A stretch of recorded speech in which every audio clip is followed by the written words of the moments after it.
What's up everybody, welcome back to another video. My name is Dave. In this video we're going to go over the most effective way to use Marmalead in my opinion. There's a lot of bells and whistles that can make you get distracted, so I just want to kind of trim the fat in this video and show you exactly what gets me the most results and what gets my students the most results. Check the description for helpful links. Also check the description if you would like to try Marmalead. If you go through my link, you help support the channel. Thank you very much. So a lot of people ask, right off the bat, let's talk about this. A lot of people ask, what's the difference between eRank and Marmalead in terms of SEO searching? Because, eRank has a lot of different tools than Marmalead, but in terms of SEO research, Marmalead goes based off of old data and gives you a forecast of the future. eRank goes based off of the current and old data, just like Marmalead, but gives you kind of a what happened in the past situation. So Marmalead is kind of like a forecaster. eRank is kind of like an archiver. And I use both, but primarily I use Marmalead because I find it the most effective and the most fruitful in my SEO research. But without further ado, let's get into the actual Marmalead aspect of the video. So the first thing that you're going to see in Marmalead is these three things right here. Search is the main function. You're going to see these three metrics right here. You normally want this to at least be green.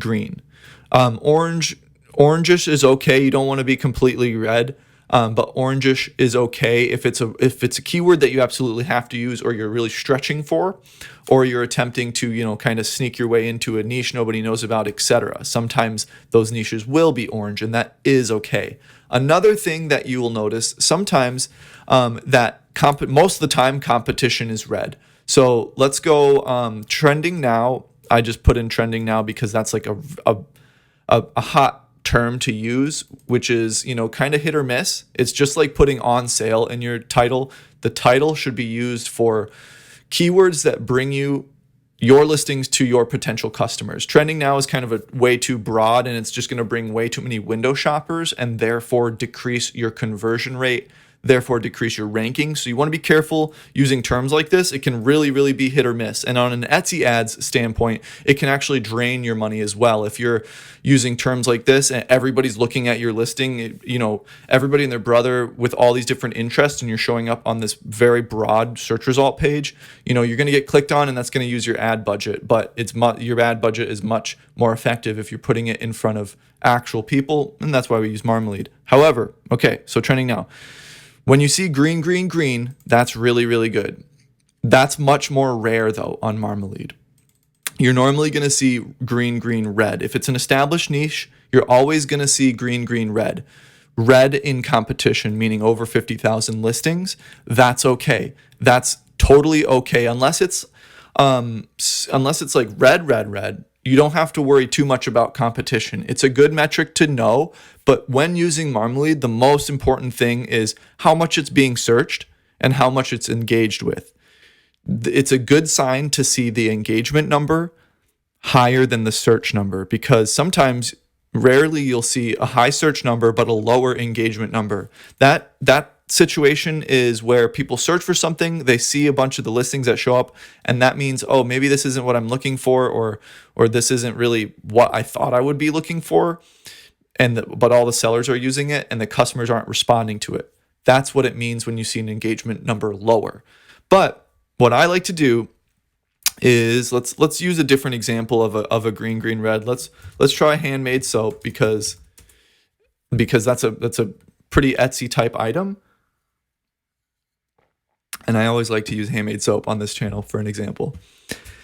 So it takes a second, but this is the next part that I want to show you is the most important part, because this part is how to find new keywords. Okay, so handmade soap, as you can see, lots of searches, lower engagement. So what does that tell you? That tells you that people are typing in handmade soap. They want handmade soap. That's awesome. Okay, cool. But then they see it and they likely refine their search. When they see the search results, they likely see everything that shows up and they're like, okay, wow, there's a lot more handmade soap varieties than I realized. So I'm going to refine my search now. So that is what happens. That is likely what is happening here with a higher search number than the engagement.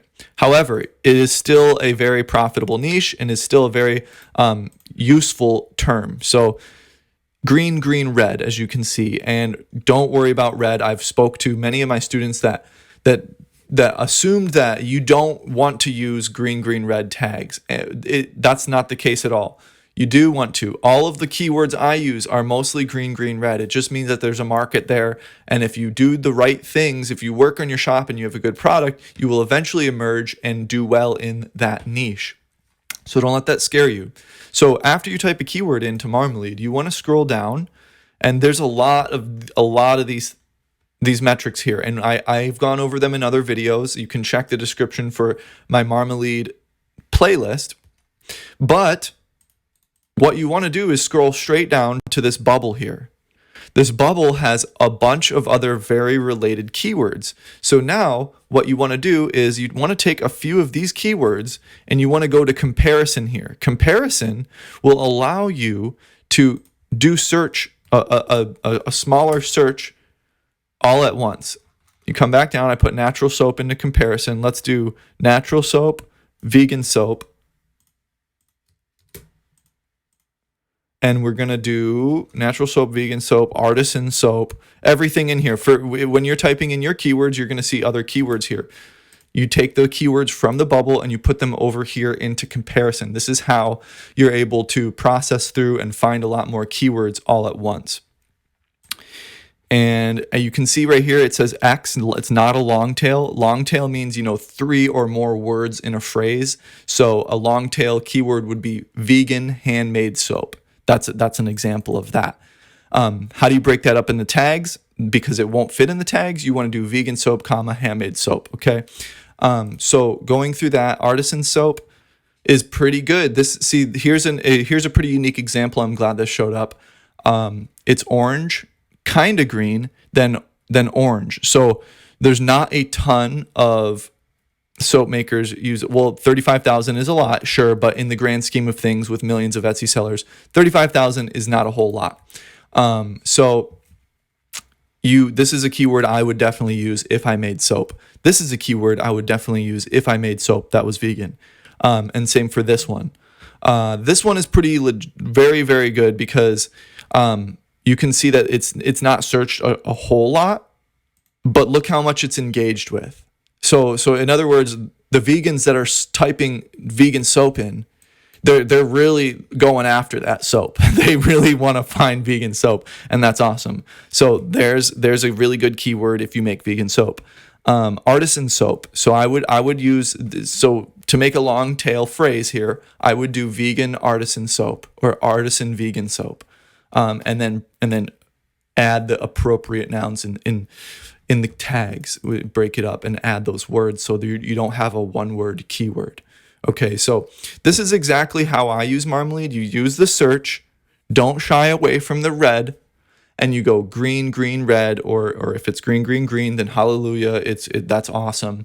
Usually with the green, green, greens, that is normally like an emerging trend. And if you can find an emerging trend within your skill set for what you make, because you have to make what you sell on Etsy. I can't believe I'm saying this, but you have to either design it or make it. If you can find an emerging trend within your niche, within your means of production, if you're a woodworker and you find some kind of wood product that's emerging, then maybe learn how to make that wood product because you're already working with wood and you already have those tools.